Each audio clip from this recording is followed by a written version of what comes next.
हमारे साथ सुदेश महतो हैं। आज पार्टी में ऐसे तो ज्वाइनिंग का सिलसिला जारी है, क्या तैयारी है इस बार, क्या आप लोग करने जा रहे हैं? नहीं, पहले तो राज्य के अंदर में एक पॉजिटिव माहौल तैयार करना हम चाहते हैं और लोग राज्य और राजनीति के प्रति सकारात्मक हो, ये हमारी तैयारी है, बड़ी तैयारी है, जो शायद राज्य का सबसे चुनौतीपूर्ण सब्जेक्ट भी है। हम उसी की तैयारी कर रहे हैं और इस पूरे राज्य में जो कमिटमेंट था, गवर्नमेंट का कमिटमेंट को सामने ला रहे हैं। सबसे ज़्यादा कोई ठगा गया तो यहाँ का नौजवान, यहाँ का छात्र, यहाँ का जो यूथ है वो ठगा गया है। तो उसके लिए सरकार की जो पॉलिसीज़ थी, हम पॉलिसीज़ को सामने लाएंगे। सरकार ने जो भी किया है काम, उसको भी सामने लाएंगे और हम क्या करने वाले हैं ये भी सामने लाएंगे हम लोग। उत्पाद सिपाही एक बड़ा मुद्दा बन गया है। फिलहाल जो है इसे एक्सटेंड कहें या फिर जो 3 दिन का दौर था उसे स्थगित कर दिया गया है। नियमावली 2016 में बनती है, रघुवर सरकार उस वक्त जो है कार्यकाल में होते हैं।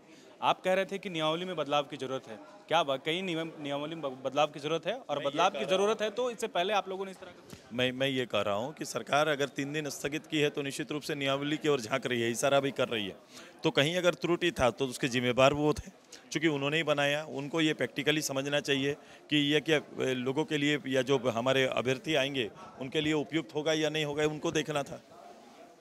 और जहाँ जिसको खोया, मैंने कहा खोया, इस परिवार के प्रति सरकार को खड़ा होना पड़ेगा। जो किसी परिवार, झारखंड का किसी परिवार का एक चिराग अब उस दुनिया में नहीं रहा, वो रोजगार की तलाश में वो आया था, तो अब उस परिवार के साथ सरकार को खड़ा होना पड़ेगा। आपने अभी प्रेस कॉन्फ्रेंस में कहा और ये चर्चा भी हो रही है कि उत्पाद सिपाही के लिए वो अप्लाई किए हैं जो व्हाइट कॉलर जॉब के लिए अप्लाई कर रहे थे। जेपीएससी क्रैक किया जो अभ्यर्थी थे उसकी जान चली गई। क्या लग रहा है कि वाकई जो है रोजगार की जो स्थिति है वो बिल्कुल बिगड़ती जा रही है? इसको लेकर के बहुत ज़्यादा गंभीर नहीं है? बिल्कुल गंभीर नहीं है ये सरकार इस विषय को लेकर। देखो, राज्य को ना केवल कोई सोचे, कोई बैठ जाए बहुमत के बल पर और बोले कि मैं राज्य चला लूँगा, ये सहज नहीं है।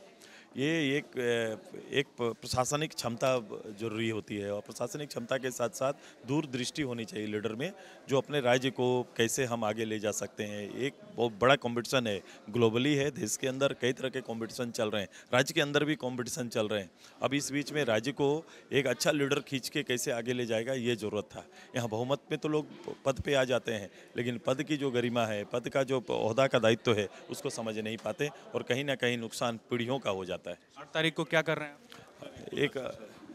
एक युवा का कार्यक्रम है हमारा और राज्य के ऐसे युवाओं का हमारा अभी 2-3 कार्यक्रम चल रहे हैं।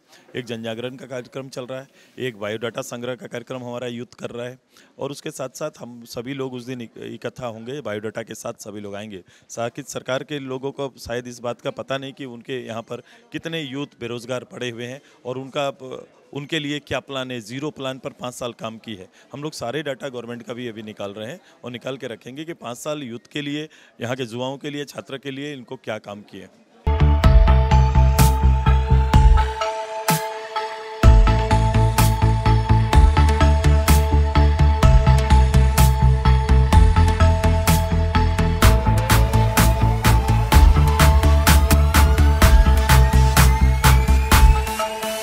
TheFollowUp.in.